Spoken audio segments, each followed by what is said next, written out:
Donc, Monsieur Jean-Marc Galland, est-ce que vous pourriez nous raconter un petit peu votre parcours? Alors, mon parcours, il est au début très linéaire. J'ai fait une thèse, un postdoc en biologie. Ensuite, j'ai eu un poste au CNRS de chercheur en 2000. J'ai fait une dizaine d'années de recherche expérimentale en biologie cellulaire. Et puis, je faisais déjà pas mal de médiation scientifique à côté de mon métier de chercheur. Il y a un moment où je me suis aperçu que je faisais les deux très mal, la médiation et mon métier de chercheur. Donc du coup, j'ai décidé d'arrêter la recherche expérimentale et de me consacrer uniquement à la médiation scientifique. Pourquoi avez-vous eu envie de faire cette médiation scientifique? Qu'est-ce qui a été le moteur de cette envie? Qu'est-ce qui a été le moteur de cette envie? Je pense que ce qui a été premier, c'est une espèce de frustration de travailler sur un tout petit sujet, tout petit en recherche, ce qui est le propre des sujets de recherche. Alors, vous avez créé et vous animez une émission de radio qui s'appelle Recherche en cours. En quoi est-ce qu'elle consiste exactement? Quel est son objectif? Alors, c'est une émission qui existe depuis 8 ans maintenant, qui est diffusée sur une radio associative parisienne, Radio Aligre. Et donc, 2 fois par mois, ça dure 1 heure. Et l'objectif au départ, c'était vraiment d'inviter, au départ c'était des collègues, j'étais encore chercheur quand j'ai commencé de recherche en cours, et de leur faire parler de leur recherche, mais pas uniquement des contenus scientifiques stricts, mais aussi de leur motivation en tant que chercheur, de quels sont tous les éléments de contexte qui entourent une recherche. Parce que ce qui est intéressant à la radio, c'est de raconter des histoires en fait. Et avec juste un contenu scientifique strict, ça ne marche pas. Vous animez également un cycle de conférences qui s'appelle 13 minutes. Alors c'est pareil, quel est l'objectif? Pourquoi vous avez créé aussi ce cycle de conférences? Et quelle est la différence par rapport à l'émission de radio? Donc c'est assez différent parce que c'est vraiment un événement public avec donc il y a 3 sessions par an. Chaque session, il y a une demi-douzaine d'intervenants qui parlent chacun 13 minutes d'un sujet très différent. L'avantage de ce qui marche bien dans ces formats-là, c'est que ce sont des formats courts qui ensuite sont diffusés sur le web. Donc on regarde quelque chose qui fait 13 minutes sur le web, on ne regarde pas. Pas beaucoup de gens regardent une conférence de spécialistes qui fait 45 minutes derrière son écran. Il n'y a pas beaucoup d'humains sur Terre qui peuvent se tartiner ça vraiment. Parmi toutes vos activités, vous avez un emploi du temps chargé. Comment est-ce que vous faites pour vous organiser? J'essaie de garder vraiment une partie importante de mon temps à faire de la veille scientifique. Donc du coup, je protège soigneusement mon temps pour réserver un temps long à faire de la veille. Et cette veille, ensuite, je la réintroduis, ça me sert dans une émission de radio, ça me sert aussi, de me dire, ah tiens, lui, ce sera un super intervenant pour un 13 minutes. Et justement, comment vous sélectionnez les personnes, les chercheurs qui viennent au sein de l'émission de radio ou au sein du cycle de conférences? C'est des anciens collègues à vous? C'est dans votre réseau? Vous les choisissez comment?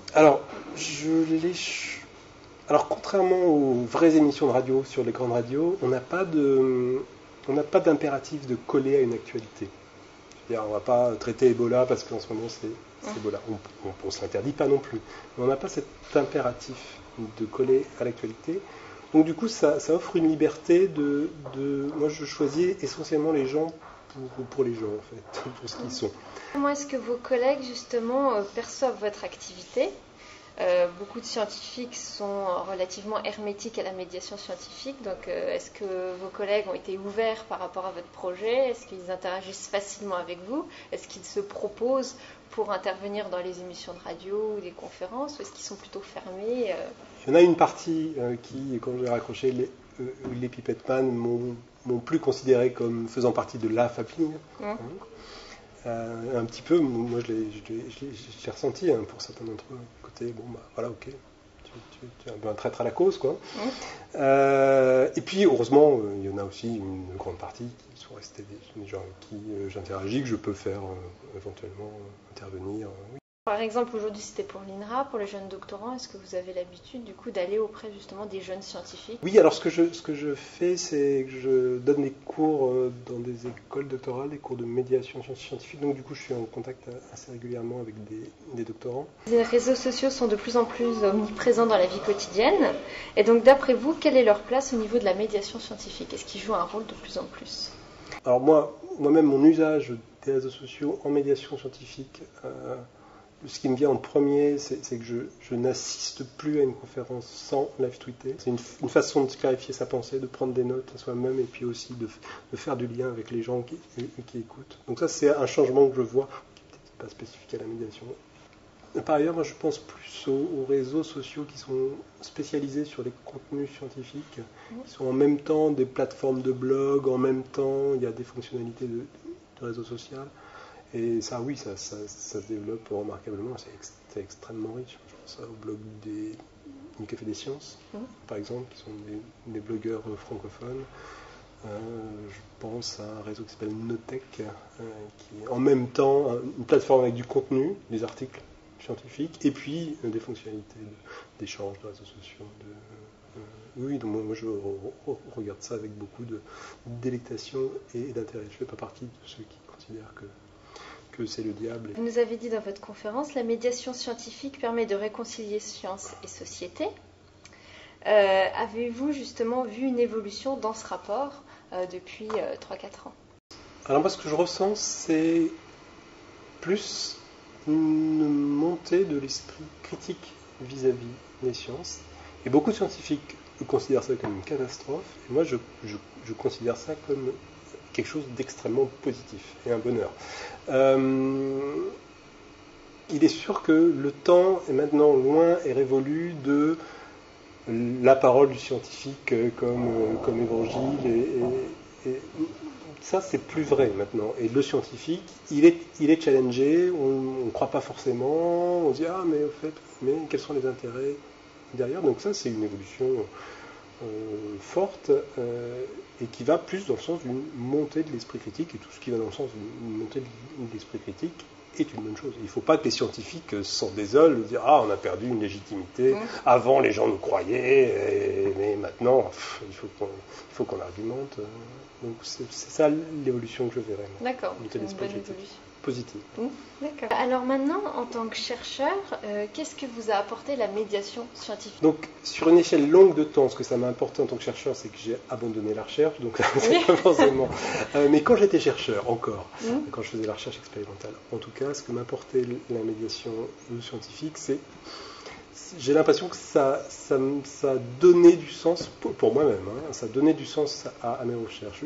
Justement, avoir à faire un zoom arrière pour expliquer ses recherches, ça permet vraiment de se poser la question finalement pourquoi on fait ça, pourquoi je cherche ça, et quand on sait pourquoi on fait les choses, en général on les fait plus efficacement.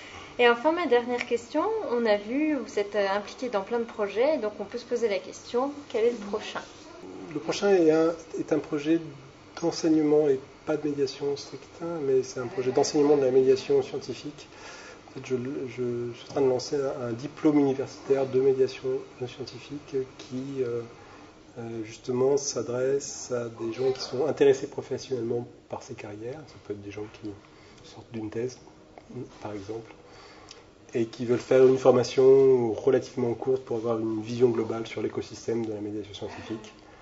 Ils sont déjà à Bac plus 8, ils ne veulent pas faire 2 ans de master de journalisme scientifique, mais voilà. Donc ça c'est le prochain projet qui est en cours.